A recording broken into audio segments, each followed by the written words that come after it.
The driver involved in a horrible accident that took the lives of a young woman and her unborn child was in court today. 7 Action News reporter Anu Prakash has that story tonight from Southfield.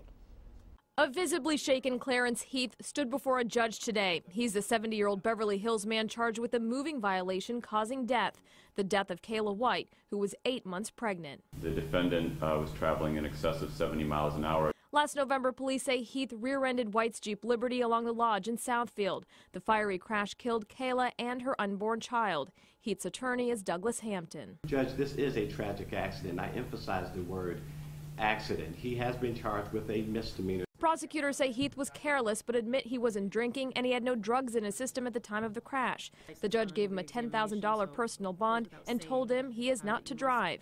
Hampton says his client was not speeding and was not distracted by texting or phone calls. The question is whether or not Mr. Heath actually caused the death.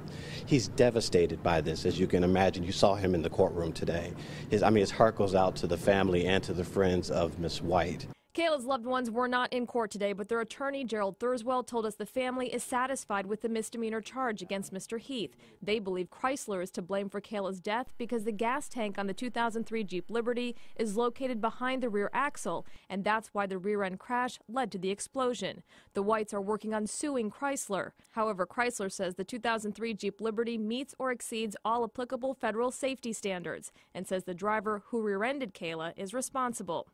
As for Mr. Heath, Douglas Hampton says his client is devastated. That's very unfortunate for him when we have minor traffic accidents or accidents every day. Unfortunately, this one turned into an explosion and a fire. And he has to live with this, regardless of how this case resolves itself. He has to live with this for the rest of his life. In Southfield, Anu Prakash, 7 Action News.